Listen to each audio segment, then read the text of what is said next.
Visakha mayor పదవి కూటమి గెలుపొందడంపై MLC వరదు Kalyani comments. 10 నెలల పదవి కోసం ఒక మహిళను పదవి నుంచి దించుతారా? చంద్రబాబు మహిళా ద్రోహిగా మిగిలిపోతారు. ప్రజలు 164 సీట్లు ఇచ్చినా చంద్రబాబుకు అధికార దాహం తీరలేదు అని అన్నారు. అర్థం కాని పరిస్థితి కనిపిస్తూ ఉంది. ఈ జీవీఎంసీ మేయర్ మీద పెట్టిన అవిశ్వాస తీర్మానం వాళ్ళు గెలవడం అనేది పూర్తిగా అనైతికం. ఎంత ఘోరం అంటే మా పార్టీ కార్పొరేటర్స్ మీద సామదాన భేద దండోపాయాలు ఉపయోగించి చాలా దారుణంగా వాళ్ళకి ప్రలోభాలకు గురి చేసి భయపెట్టి ఈ విధంగా గెలవడం అనేది నిజంగా ప్రజాస్వామ్యాన్ని ఈ కూటమిలో ఉన్న వాళ్ళు కూనీ చేశారు. అది క్లియర్గా అర్థమవుతూ ఉంది. మా పార్టీ గుర్తు మీద గెలిచి ఆ పార్టీలోకి వెళ్ళిన కార్పొరేటర్స్ వాళ్ళకి అవిశ్వాసానికి మద్దతు ప్రకటించిన కార్పొరేటర్స్ మాత్రం నేను ఒకటే చెప్తున్నాను, మీరు మిమ్మల్ని చూసి ఈ విశాఖపట్నం గెలిపించిన ప్రజలు ఈరోజు నవ్వుకుంటున్నారు. ఇలాంటి వాళ్ళకి గెలిపించామని బాధపడుతూ ఉండే పరిస్థితి తీసుకొచ్చారు. మీరు నిజంగా మీరు చేసింది చాలా దారుణం. మీకు రాజకీయంగా మీకు మీరే సమాధి కట్టుకున్నారు అనే విషయం గుర్తుంచుకోవాల్సిందిగా తెలియజేస్తున్నాను. ఎంత దారుణంగా అంటే 10 నెలల కాలం కోసం ఒక బీసీ మహిళను ఈ విధంగా దించడానికి ఇన్ని కుట్రలు అవసరమా? ఈ కూటమి ప్రభుత్వం అధికారంలోకి వచ్చాక ఏం చెప్పారు చంద్రబాబు నాయుడు గారు, పవన్ కళ్యాణ్ గారు, వీళ్ళందరూ ఏం చెప్పారంటే మేము ఎదుటి పార్టీ వాళ్ళని తీసుకున్నా వాళ్ళతో రిజైన్ చేయించి ఎలక్షన్ పెట్టి గెలిపిస్తాము అని చెప్పారు. ఏవి ఆ మాటలు చేతల్లో కనిపించవా? నిజంగా దమ్ము ధైర్యం ఉంటే ఈ 27 మంది కార్పొరేటర్స్ని తీసుకుంటే మా పార్టీకి రాజీనామా చేయడమే కాకుండా కార్పొరేటర్స్గా కూడా రాజీనామా చేసి ప్రజల దగ్గరికి వెళ్ళి గెలిచి అప్పుడు వాళ్ళకి మద్దతు తెలియజేసుకుంటే బాగుండేది కదా. ఇంత దారుణంగా టికెట్ ఇచ్చిన పార్టీకి వెన్నుపోటు పోవడం నిజంగా చాలా బాధాకరమైన విషయం. ప్రజలన్నీ గమనిస్తూ ఉన్నారు. ఆ రోజు జగన్మోహన్ రెడ్డి గారు ఒక బీసీ మహిళకు అవకాశం ఇస్తే ఈరోజు ఆ బీసీ మహిళని దించి ఒక బీసీల ద్రోహిగా అలాగే ఒక మహిళా ద్రోహిగా ఈ కూటమి ప్రభుత్వం ఈరోజు నిలిచిందని తెలియజేస్తూ ఉన్నాను. ఖచ్చితంగా ఎవరు ఎన్ని కుట్రలు కుతంత్రాలు పనినా కూడా మా వైఎస్ఆర్ కాంగ్రెస్ పార్టీ ఎప్పుడు కూడా ప్రజల తరపున నిలబడే పార్టీ. అధికారంలో ఉన్నా అధికారంలో లేకపోయినా కూడా ప్రజల అండతో ప్రజల తరపున పోరాటం చేస్తూ వాళ్ళకు మద్దతుగా నిలిచే పార్టీ. మీరు ఇలాంటివి ఎన్ని చేసినా కూడా మీకు ఎన్నికల్లో 164 సీట్లు ఇచ్చారు ప్రజలు. ఇంకా మీకు సరిపోదా? ఇంకా ఎవరు ప్రశ్నిస్తే వాళ్ళందరినీ కూడా లాక్కోవడానికి ప్రయత్నించడం ఎంతవరకు సమంజసం? ప్రజలన్నీ గమనిస్తూ ఉన్నారు. రానున్న రోజుల్లో మీకు బుద్ధి చెప్పడానికి ప్రజలు సిద్ధంగా ఉన్నారని తెలియజేస్తూ ఉన్నాను. మేము విప్ జారీ చేశాము. ఖచ్చితంగా వీళ్ళకి పనిష్మెంట్ అనేది ఉంటుందని తెలియజేస్తూ ఉన్నాను. Thank you. విశాఖ మేయర్ పదవి కూటమి గెలుపొందడంపై మాజీ మంత్రి గుడివాడ కీలక వ్యాఖ్యలు.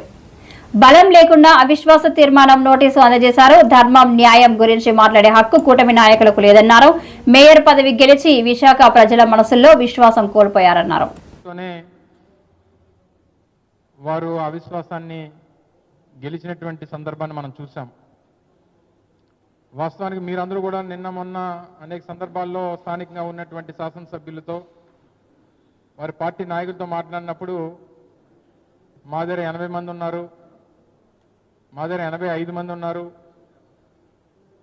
కావాల్సినటువంటి మెజారిటీ మాకుంది అని చెప్పి ఏ రకంగా ప్రచారం చేసుకున్నారో మీరు అందరూ కూడా చూశారు.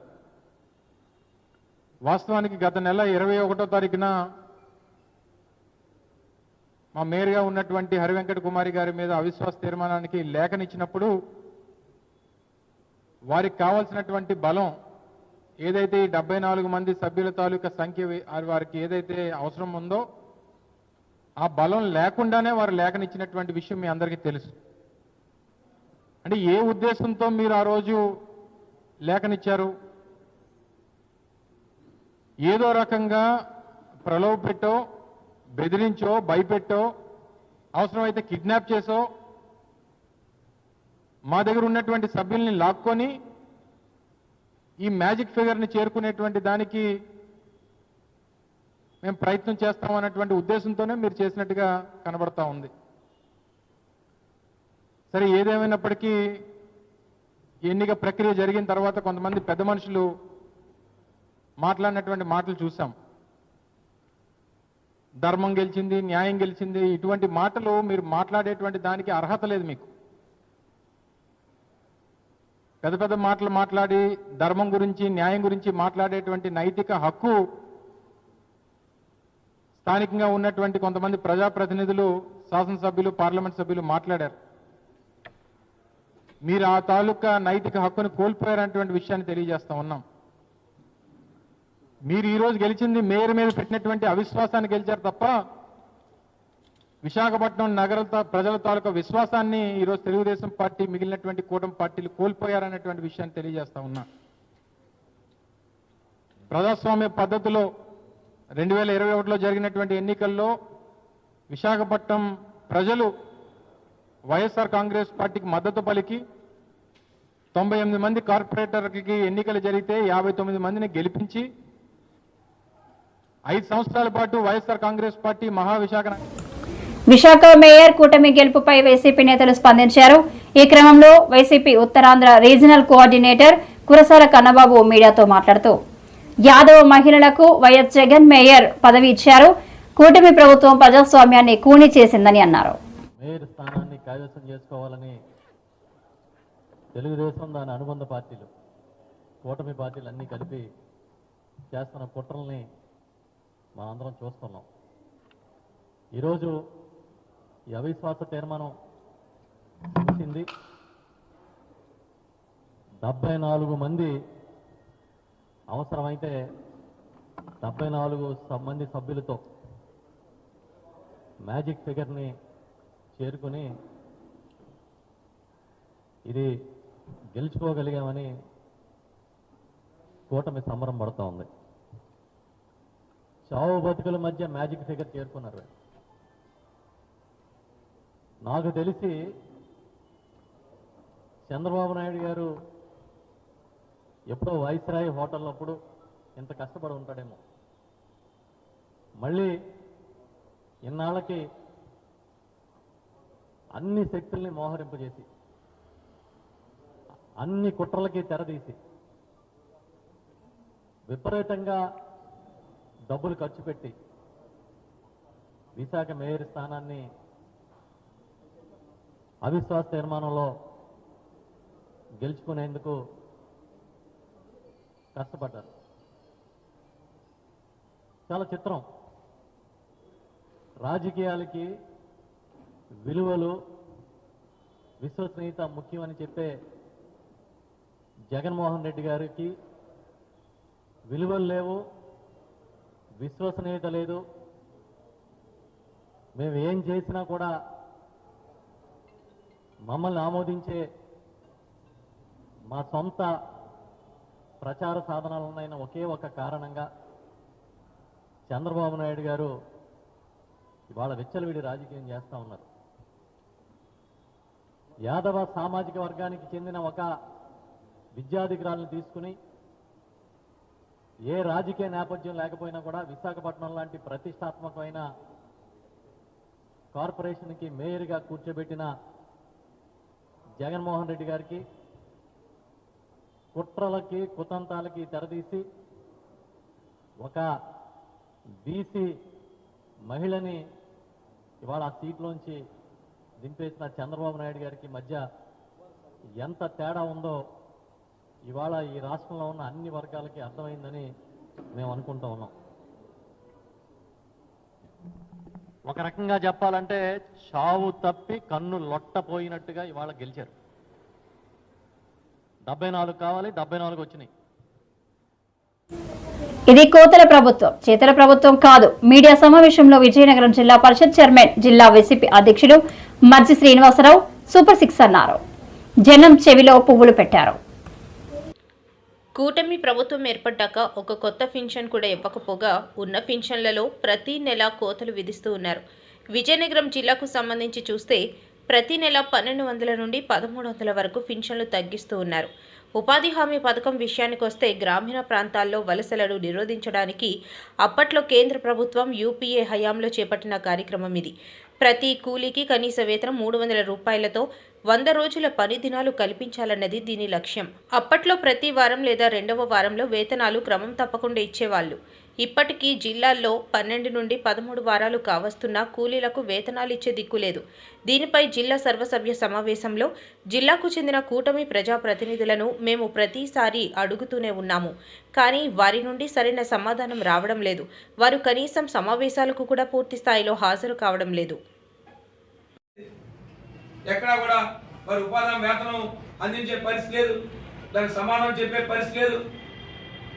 పోనీ కనీస వేతనం తీసుకుంటే ఇవాళ 307 రూపాయలు, ఈ కొత్త ఫైనాన్షియల్కి వస్తే 307 రూపాయలు, గతంలో అయితే 300 రూపాయలు. ఇవాళ మీరు వెరిఫై చేసే పత్రికా సోదరులందరూ కూడా అన్ని మండలాలకు వెళ్ళండి, ఎక్కడా కూడా 100 రూపాయలు, 50 రూపాయలు, 150 రూపాయలు ఇవాళ కనీస వేతనం వచ్చే పరిస్థితి ఇవాళ వేతనదారులకి. 300 రూపాయలు వారికి కనీస వేతనం ఇవ్వాలనే నిబంధన ఉంది. ఎక్కడా కూడా ఎవరు కూడా ప్రజాప్రతినిధి కూడా అడిగే పరిస్థితి లేదు. ఇవాళ వేతనదారులు చూస్తూ ఉంటే గ్రామాల్లోకి వెళ్తే ప్రజలు అనేక ఆర్థిక ఇబ్బందులు పడుతూ ఇవాళ డబ్బులు రాక రోజువారీ తిండి తినలేక ఇవాళ పరిస్థితులు ఇబ్బంది పడే అవసరపడే పరిస్థితి ఇవాళ ఏర్పడింది. ఇదంతా కూడా మీ దృష్టికి తీసుకొస్తే, ప్రభుత్వం దృష్టికి తీసుకొస్తా ఉన్నాం. ఈ జిల్లాలో ఎవరు ప్రజాప్రతినిధులు మాట్లాడే పరిస్థితి లేదు. కలిసి ఎప్పుడు వస్తుందో స్టేట్మెంట్ రాదు, వాళ్ళకి భరోసా లేదు, కనీసం సమావేశాలకు రాదు.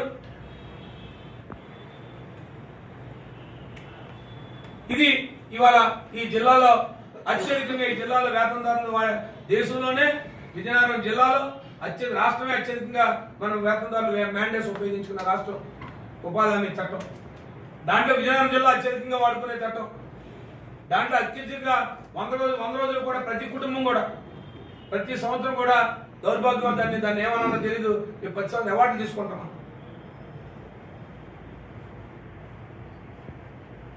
ప్రతిసారి దేశ స్థాయిలో అవార్డ్స్ వస్తాయి. కారణం ఎక్కువగా వేతనదారులు ఉపయోగించుకునే జిల్లా విజయనగరం జిల్లా. ఇవాళ దాన్ని చూసుకుంటే ఆ పరిస్థితి ఉంది. కాబట్టి తక్షణమే మరి వేతనదారుల నిధులు తక్షణమే విడుదల చేయాలి.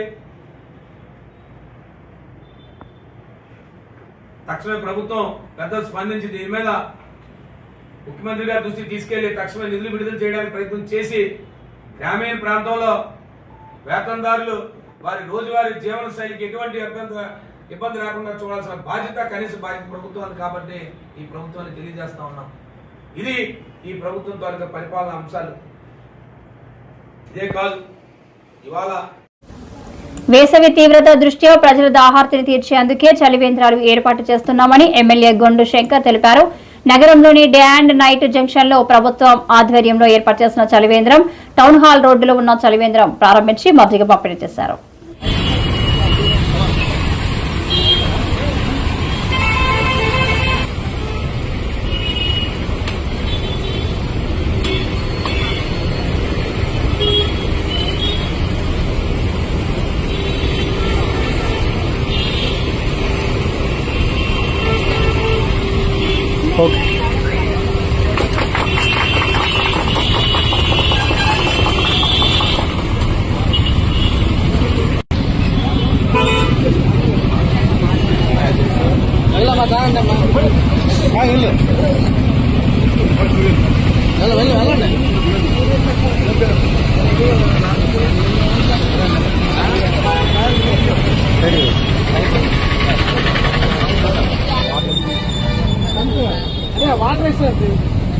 ఓకే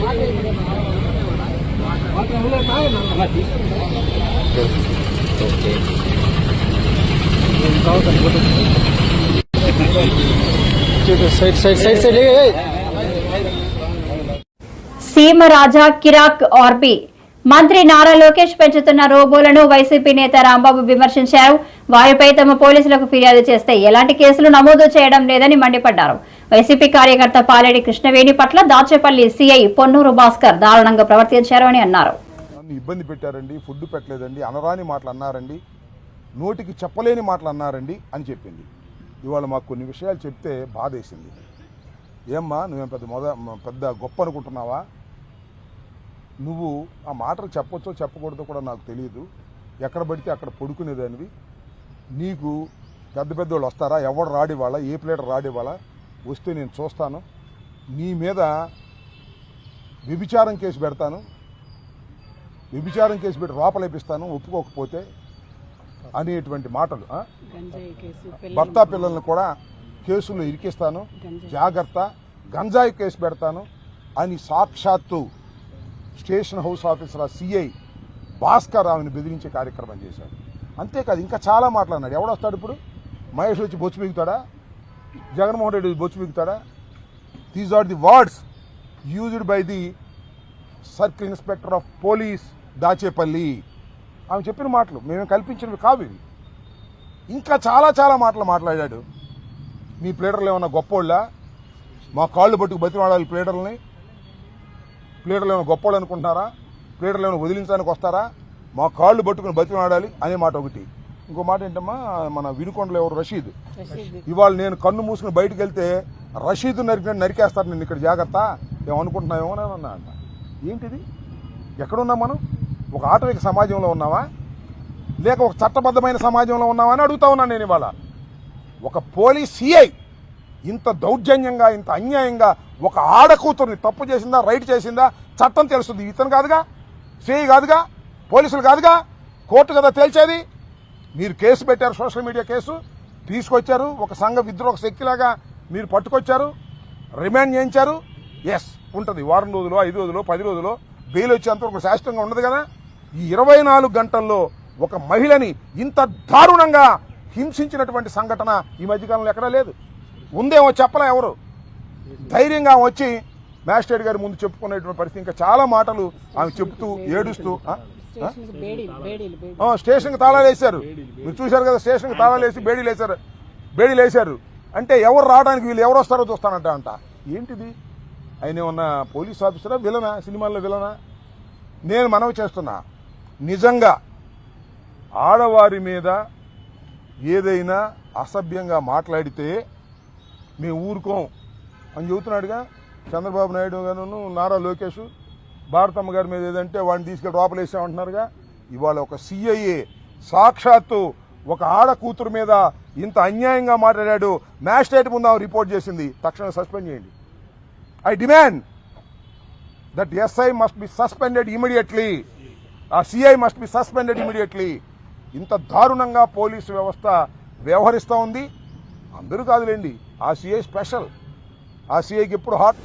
కేంద్ర ప్రభుత్వం ప్రతిపాదించిన వక్ఫ్ చట్ట సవరణ బిల్లుపై ముస్లింలు కదం తొక్కారు. మైనారిటీస్ యునైటెడ్ ఫ్రంట్ ఆధ్వర్యంలో వేలాదిగా తరలివచ్చిన ముస్లింలతో గాజువాకలో భారీ ప్రదర్శన నిర్వహించారు. కొత్త గాజువాక ఈద్గా నుంచి ప్రారంభమై కొనితి మార్కెట్ రోడ్డు, వంటిల్లు, పాత గాజువాక, చిరగాంట్యాడ మీదుగా తిరిగి కొత్త గాజువాక వరకు ప్రదర్శన కొనసాగింది. వక్ఫ్ సవరణ బిల్లును రద్దు చేయాలని, మత సామరస్యాన్ని పరిరక్షించాలని నినాదాలు చేశారు. కొందరు నల్ల వస్త్రాలు ధరించి తమ నిరసనను వ్యక్తం చేశారు. వక్ఫ్ బోర్డుల స్వయం ప్రతిపత్తిని దెబ్బతీసే ఈ ప్రయత్నాన్ని తీవ్రంగా ఖండిస్తున్నామని, కేంద్రం ఈ చట్ట సవరణను పునఃపరిశీలించి వెంటనే వెనక్కి తీసుకోవాలని డిమాండ్ చేశారు. ప్లకార్డులు పట్టుకుని గొంతెత్తి నినదించారు. మరోవైపు సెలవు దినం కావడంతో వేలాదిగా వచ్చిన ముస్లింలతో గాజువాక రహదారులు కిక్కిరిసిపోయాయి. పెద్ద ఎత్తున చేపట్టిన ఈ ప్రదర్శనలో ఎక్కడా ఎలాంటి అవాంతరాలు లేకుండా పోలీసులు గట్టి బందోబస్తు ఏర్పాటు చేశారు.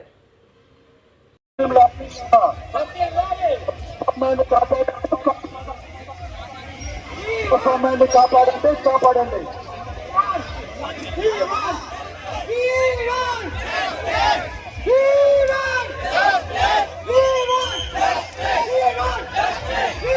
ఈరోజు యునైటెడ్ ఫ్రంట్ తరపున విశాఖపట్నం సంబంధించిన 57 మసీదులు కలిపి ఈరోజు కేంద్రం తలపెట్టిన వక్ఫ్ సవరణ బిల్లుకి వ్యతిరేకంగా ఈరోజు శాంతి ర్యాలీ నిర్వహించాము. దీనికి ప్రతి ఒక్కరు మద్దతు తెలిపారు. సుమారు 5,000 నుండి 7,000 మంది దీనికి హాజరయ్యారు. మేము చెప్పదలుచుకుంది ఏంటంటే, మనం అందరం కలిసిమెలిసి హిందూ ముస్లిం బాయిలాగా ఉన్నాము. మాలో